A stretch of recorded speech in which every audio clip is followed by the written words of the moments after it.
Breaking news కాకినాడలో TDP ముఖ్య నాయకులు కార్యకర్తలతో నిర్వహించిన ప్రజా దర్బార్ ప్రజా వేదికలో సంచలన వ్యాఖ్యలు చేశారు పిఠాపురం మాజీ ఎమ్మెల్యే ఎస్వీఎస్ఎన్ వర్మ. టీడీపీకి 2047 ప్రణాళిక కావాలని అన్నారు. పార్టీ సారథిగా మంత్రి లోకేష్ ను నియమించేలా సీఎం చంద్రబాబు నిర్ణయం తీసుకోవాలని కోరారు. లోకేష్ చేపట్టిన యువగలం పాదయాత్ర వల్లే పార్టీ అధికారంలోకి వచ్చిందని వర్మ హాట్ కామెంట్స్ చేశారు.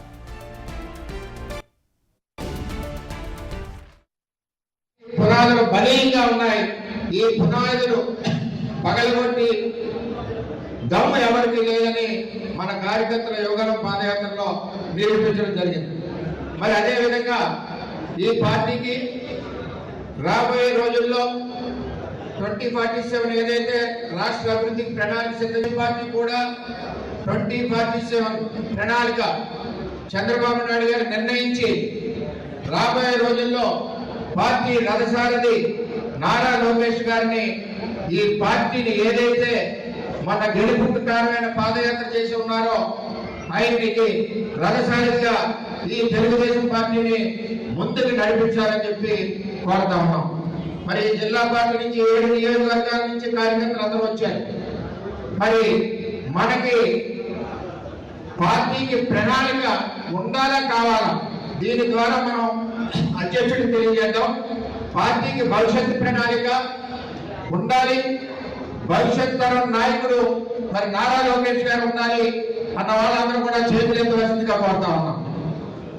నారా లోకేష్ గారి నాయకత్వం, చంద్రబాబు నాయకత్వం. అందువల్ల ఏదైతే లోకేష్ గారి ప్రోగ్రామ్ డిజైన్ చేశారో కార్యకర్తే అధినేత అన్నది, ఇది మనందరికి కూడా ఉపయోగపడేది. మన కార్యకర్తలందరికీ కూడా ఈ సమస్యలు మనం తీసుకోవడమే కాకుండా ఈ సమస్యల మీద జిల్లా అధికారులు కానీ సంబంధిత అధికారులు కానీ స్పందించవలసిన బాధ్యత ఉంది. ఆ విధంగా మానిటరీ అందరూ కలిసి చేస్తామని చెప్తే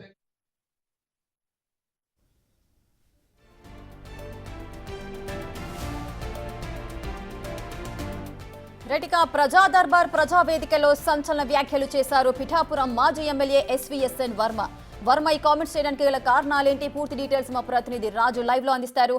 రాజు, వర్మ ఈ కామెంట్స్ చేయడానికి గల కారణాలేంటి? ఇప్పుడు పిఠాపురం వేదికగానే అటు టీడీపీ జనసేన 2 పార్టీలకు సంబంధించినటువంటి రాజకీయమైన వైరం కొనసాగుతుంది. రాష్ట్ర వ్యాప్తంగా అన్ని చోట్ల కూడా వైసీపీకి టీడీపీకి మధ్యన కొంత రాజకీయ వైరం ఉంటే, ఇటు కూటమి పార్టీలో ప్రధానమైనటువంటి పార్టీలుగా ఉన్నటువంటి టీడీపీ జనసేన పార్టీల మధ్య ఒక వైరానికి పిఠాపురం వేదిక అవుతున్నటువంటి ఇది కనిపిస్తుంది. ముఖ్యంగా చూస్తే ఉమ్మడి తూర్పుగోదావరి జిల్లాలోనే 2024 ఎన్నికల కోసం అటు టీడీపీ జనసేనలు చంద్రబాబు జైల్లో ఉన్నటువంటి సమయంలో పొత్తు పొడిచింది. అప్పటి నుంచి కూడా టీడీపీ జనసేన 2 పార్టీలు చాలా అంటే ఒక ప్లాన్ ప్రకారం ముందడుగు వేసినటువంటి పరిస్థితి అయితే ఉంది. ముఖ్యంగా నారా లోకేష్ పాదయాత్ర కూడా చంద్రబాబు అరెస్ట్ తర్వాత అక్కడ నిలుపుదల చేసినటువంటిది మనం చూసాం. చంద్రబాబు అరెస్ట్ అయిన వెంటనే నారా లోకేష్ కూడా పాదయాత్ర ఆపడం, తర్వాత కంటిన్యూ చేసి పాదయాత్ర ముగిసింది. అయితే ఈ ఎన్నికల్లో పొత్తులో భాగంగా అటు పిఠాపురం నియోజకవర్గాన్ని పవన్ కళ్యాణ్కి, జనసేన అధ్యక్షుడు పవన్ కళ్యాణ్కి కేటాయించడం, ఆ తర్వాత వర్మకి సీట్ లేకపోవడంతో ఇక్కడ రాజకీయ వైరానికి ప్రధానమైనటువంటి కారణంగా చెప్పుకోవచ్చు. మనకు తెలిసిందే, అటు సీటు కేటాయించినటువంటి నేపథ్యంలో పిఠాపురం మాజీ ఎమ్మెల్యేగా ఉన్నటువంటి వర్మ అనుచరులంతా కూడా టీడీపీ కార్యాలయంలో జెండాలను, పార్టీకి సంబంధించిన ఫర్నిచర్ అన్నింటినీ తగలబెట్టి చంద్రబాబుని రకరకాలుగా బూతులు కూడా తిట్టినటువంటిది చూసాం. అయితే అప్పటి నుంచి కూడా రోజుకొక సంచలనమైనటువంటి కామెంటు మా పిఠాపురం మాజీ ఎమ్మెల్యే వర్మ చేస్తూ ఉన్నారు. గతంలో కూడా చూసాం, కూటమి ప్రభుత్వం ఏర్పడిన తర్వాత పిఠాపురం నుంచి గెలిచినటువంటి పవన్ కళ్యాణ్ డిప్యూటీ సీఎం హోదాలో వివిధ శాఖలకు మంత్రిగా నియమించబడ్డారు. అయితే నారా లోకేష్ని డిప్యూటీ సీఎం చేయాలి అనే వాదన అటు రాయలసీమలో వచ్చిన తర్వాత దాన్ని మొట్టమొదటి బలపరుస్తూ నారా లోకేష్ని కూడా డిప్యూటీ సీఎం చేయాలి, ఆ పదవికి ఇవ్వాలని ఇస్తే తప్పేంటి అని పిఠాపురం వర్మ ఒక కామెంట్ చేసినటువంటిది అయితే ఉంది. దీంతో అదొక సంచలనంగా మారినటువంటిది, ఒక హాట్ టాపిక్గా మారినటువంటి పరిస్థితి అయితే ఉంది. అయితే వర్మ చేస్తున్నటువంటి ఈ కామెంట్స్ అన్ని కూడా సంచలనం కోసమా, రెగ్యులర్గా ట్రెండింగ్లో ఉండడం కోసమా, కారణం ఏదో తెలియదు అనేది కానీ ఇప్పుడు అటు టీడీపీకి ఒక విధంగా చెప్పాలంటే తలనొప్పిగా మారినటువంటి పరిస్థితి అయితే ఉంది. ముఖ్యంగా చూస్తే అటు ఆ జనసేన పార్టీ ఆవిర్భావ సభలో కూడా 4 దశాబ్దాల ఆ చరిత్ర ఉన్నటువంటి టీడీపీ పార్టీని కూడా మనం నిలబెట్టగలిగామని అటు పవన్ కళ్యాణ్ వ్యాఖ్యలు చేసినటువంటిది చూసాం. తర్వాత అటు పిఠాపురంలో గెలిపించింది జనసేన పార్టీ నాయకులు కార్యకర్తలు పవన్ కళ్యాణ్ తప్ప మరెవరు కాదు, టీడీపీకి సంబంధం లేదంటూ నాగబాబు కూడా కామెంట్ చేసినటువంటిది చూసాం. వారం రోజుల క్రితం కూడా ఎమ్మెల్సీ హోదాలో నాగబాబు వివిధ కార్యక్రమాలు చేయడానికి వెళ్ళినటువంటి సమయంలో కూడా టీడీపీ జనసేన కార్యకర్తల మధ్యన హోరాహోరీగా నినాదాలు చేసుకుంటూ జై టీడీపీ, జై చంద్రబాబు, జై జనసేన, జై పవన్ కళ్యాణ్ అంటూ నినాదాలు చేసుకున్నారు, వాగ్వివాదాలు దిగారు, కొట్టుకునే స్థాయికి వెళ్ళినటువంటి పరిస్థితి ఉంది. అంటే పిఠాపురం వేదిక 2 పార్టీల మధ్య ఉన్నటువంటి పొత్తు కొంత ఇబ్బందికరం అయితే ఉంది. అయితే వర్మ చేసినటువంటి ఈ హాట్ కామెంట్స్ కి సంబంధించి అయితే అటు నారా లోకేష్ పాదయాత్ర చేసుకుంటూ వచ్చి పార్టీ బలపడడానికి నిలబడడానికి కారణమయ్యాడు. అట్లాంటి నారా లోకేష్ ని రాష్ట్ర అధ్యక్షుడికి, ఎందుకంటే ఇప్పటికే గతంలో చంద్రబాబు 2020 ఏ విధంగా అయితే తీసుకున్నారో ఇప్పుడు కూడా 2047 అనే నినాదాన్ని తీసుకున్నారు రాష్ట్ర అభివృద్ధిలో. దాన్ని కూడా పార్టీకి అప్లై చేసి ఈ 2047 రానున్న రోజులకి నారా లోకేష్ ని టీడీపీ అధ్యక్షుడిగా ప్రకటించాలి, దాన్ని చేయాలి అంటూ ఒక హాట్ కామెంట్ చేసినటువంటిది అయితే ఉందో. ఎందుకంటే పార్టీ నిలబెట్టినటువంటిది నారా లోకేష్ కాబట్టి, ఆ పార్టీకి కీలకమైనటువంటి వ్యక్తి రానున్న రోజుల్లో నారా లోకేష్ కాబట్టి ఈ విధంగా చేయాలని ఒక వ్యాఖ్యలు అయితే చేశారు. దీంతో పాటుగా నారా లోకేష్ పార్టీ బాధ్యతలు చేపట్టడానికి ఇప్పటికి చంద్రబాబు నిర్ణయం తీసుకోవడం ఒక్కటే కాదు, చంద్రబాబు తీసుకునే ఈ నిర్ణయాన్ని 7 నియోజకవర్గాలు అంటే కాకినాడ జిల్లాకు సంబంధించినటువంటి 7 ఎమ్మెల్యే నియోజకవర్గాలకు సంబంధించినటువంటి పార్టీ నాయకులు, కార్యకర్తలు, కీలకమైనటువంటి వ్యక్తులందరూ కూడా వచ్చారు.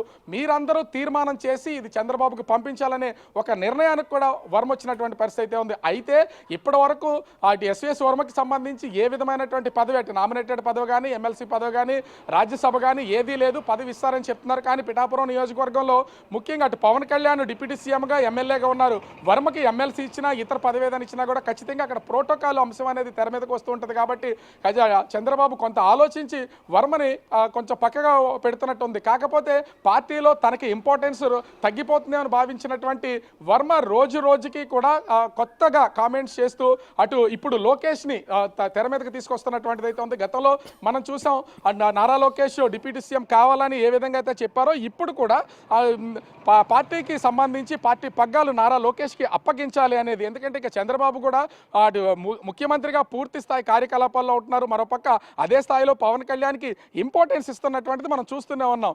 ఈ నేపథ్యంలో ఇంకా అటు వర్మ తన రాజకీయ జీవితం పిఠాపురంలో ఇంకా కొనసాగదు అని భావిస్తున్నటువంటి నేపథ్యంలో ఇప్పుడు పార్టీకి రానున్న రోజుల్లో బాధ్యతలు స్వీకరించి పార్టీని నడిపించగలిగే సామర్థ్యం, సత్తా ఉన్నటువంటి నారా లోకేష్ ని హైలైట్ చేస్తూ ఇప్పుడైతే వ్యాఖ్యలు చేసినటువంటి పరిస్థితి ఉంది. అయితే దీన్ని ఖచ్చితంగా చూడవచ్చు. పవన్ కళ్యాణ్ ఆవిర్భావ సభలో పిఠాపురంలో ఇచ్చినటువంటి 4 దశాబ్దాల టీడీపీని మనం నిలబెట్టామనే వ్యాఖ్యలకు, అదేవిధంగా ఇక్కడ గెలవడానికి టీడీపీ కారణం కాదు, అటు పవన్ కళ్యాణ్ జనసేన కార్యకర్తలే పవన్ కళ్యాణ్ గెలవడానికి అని నాగబాబు చేసినటువంటి వ్యాఖ్యలకి కౌంటర్గానే ఇప్పుడు వర్మ ఈ విధమైనటువంటి వ్యాఖ్యలు చేశారనేది జరుగుతున్నటువంటి చర్చ. మరి ఈ స్పందనపై అసలు పార్టీ జాతీయ అధ్యక్షుడిగా ఉన్నటువంటి చంద్రబాబు కానీ, అదేవిధంగా జాతీయ ప్రధాన కార్యదర్శిగా మంత్రిగా ఉన్నటువంటి నారా లోకేష్ కానీ ఏ విధంగా స్పందిస్తారు?